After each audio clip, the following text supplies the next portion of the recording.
migrasi sudah mulai terjadi. Sebagian warga meninggalkan Afghanistan dan negara-negara dunia mulai menyoroti termasuk Perserikatan Bangsa-Bangsa agar tidak terjadi krisis kemanusiaan dan jaminan hak-hak warga di Afghanistan. Bagaimana nasib Afghanistan di bawah kendali Taliban dan bagaimana seharusnya pemerintah Indonesia merespon hal tersebut, dan untuk membahasnya sudah ada Arya Sandi Yuda, pengamat politik internasional. Selamat sore Mas Arya. Selamat sore Mas Ferdi. Ya, terima kasih Mas Arya sudah bergabung dengan kita sore ini. Mas Arya, gini, kembalinya Taliban ini untuk gerakan-gerakan yang dilakukan ini sepertinya memang prediksi sebagian orang bukan hal yang mengejutkan. Ini dianggap kulminasi dari pergerakan dia selama ini. Tapi kemudian yang perlu diperhatikan juga bagaimana hak-hak warga dan nasib warga di sana. Apa catatan Anda soal eskalasi konflik yang terjadi saat ini di sana?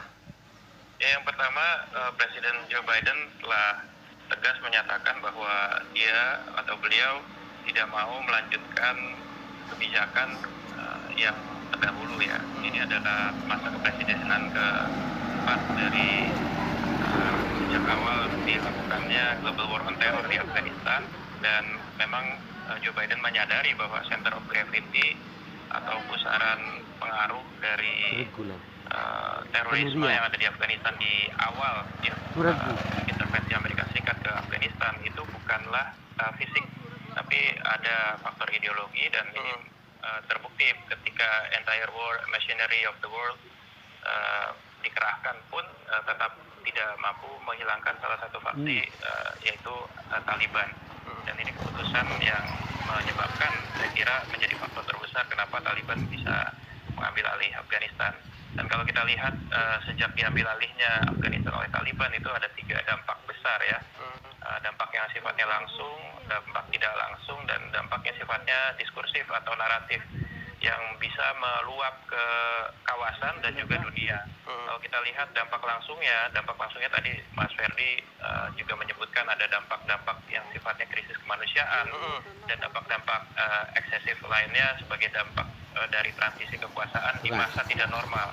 Artinya ini tidak bisa disebut sebagai wartime, tapi juga tidak dibenarkan kalau kita menganggapnya sebagai peacetime gitu. Karenanya jelas ada ketakutan dari sebagian masyarakat terhadap interpretasi keyakinan keagamaan yang dibawa Taliban, terutama dari pengalaman masa lampau. Tapi sepertinya tekanan terhadap situasi sekarang dari dunia internasional, terutama dari negara-negara kuat di sekitar Afgan, itu juga menggiring pergeseran interpretasi keyakinan keagamaan di Taliban sendiri sebagai penguasa baru, kita bisa sebut sebagai new politik domestic actor ya.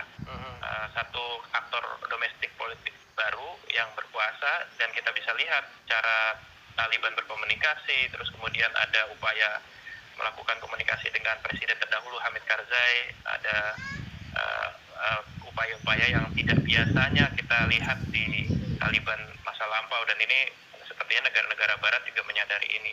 Tapi dampak langsung ini sebenarnya juga didukung oleh persepsi dunia internasional, persepsi kawasan bahwa Taliban berbeda dengan kelompok dengan haluan Islamis lain ketika mereka berkuasa. Misalnya ketika terjadi Arab Spring, ada persepsi Islamis disalahpahami sebagai satu kekuatan yang membawa pan-Islamic vision gitu. Nah, Taliban tidak dilihat seperti itu. Taliban dalam situasi sekarang dilihat hanya berfokus kepada Afghanistan, dan mereka mendapatkan sebagian kekuatan dukungan ya, heart and mind of the population gitu, karena ada isu tentang kemandirian ya, pengusiran tanda kutip penjajahan, kekuatan penjajah selama 20 tahun. Jadi ini adalah yang juga menguntungkan bagi Taliban, karena aktor-aktor di kawasan tidak banyak bereaksi untuk membatalkan lah, katakanlah seperti itu.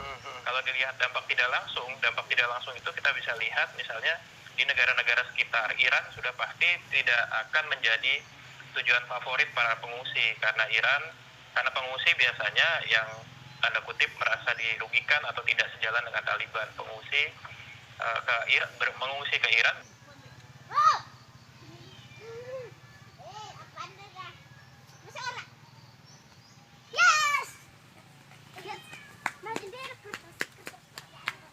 berarti justru bertemu dengan negara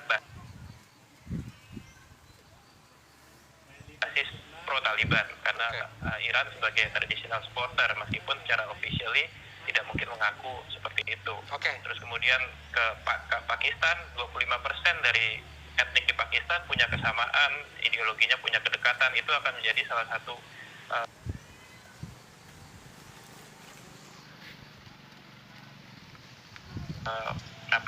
salah satu basis. Tapi kalau yang lain mungkin akan berangkat atau pergi ke Tajikistan, Kyrgyzstan, Uzbekistan yang di wilayah utara ya, ketimbang mereka memilih ke selatan. Itu dampak tidak langsung seperti tadi disebut, dampak pengungsi dan seterusnya ya. Karena kan nanti berpengaruh terhadap geopolitiknya posisi Indonesia. Ini bacaannya akan bagaimana? Indonesia tentunya pasti politik bebas aktif, akan menghargai siapapun pemimpin di sebuah negara ya. Ketika nanti transisi kekuasaan berlangsung berhasil gitu ya, berlangsung mulus, pastilah Indonesia akan berkomunikasi sebagai sama negara bangsa, sebagai anak segala bangsa. Juga kita punya sejarah yang sangat panjang antara Indonesia dan Afghanistan, dan ini berarti Indonesia akan melihat bukan terhadap Taliban ya per se, tapi Indonesia akan melihat kepentingan Indonesia terhadap Afghanistan sebagai sebuah negara bangsa, dan juga sejarah panjang sesama anak segala bangsa. Kita antara Indonesia dengan Afghanistan, orang Indonesia dengan Afghanistan ya. Jadi yang akan didorong tentunya kesamaan-kesamaan nilai yang selama ini kita yakini akan memperbaiki sebuah negara bangsa. Kita sebagai negara demokratis pasti akan terus mendorong hadirnya perlindungan terhadap kaum perempuan, kaum minoritas, dan tentunya meskipun sudah dideklar Taliban akan membentuk sebuah Islamic Empire, tapi sebagai negara sebagai aktor rasional akan didesak oleh negara-negara kuat di sekitarnya seperti Pakistan, ada Iran, India, China juga pasti akan menekan dan mengarahkan seperti itu. Terus kemudian Rusia untuk berperilaku sebagaimana sebuah negara yang rasional, mempertimbangkan masalah ekonomi, perdagangan, politik, diplomatik dan seterusnya. Baik Mas Arya, kita berharap memang ujungnya adalah perdamaian dan desakan-desakan dan posisi-posisi negara-negara kawasan ini juga bisa mendesak kondisi perdamaian itu terjadi agar konflik ini bisa berhenti dan juga hak-hak warga negara ini tidak tercederai dengan situasi seperti ini. Terima kasih Mas Arya sudah bergabung dengan kita sore ini. Terima kasih.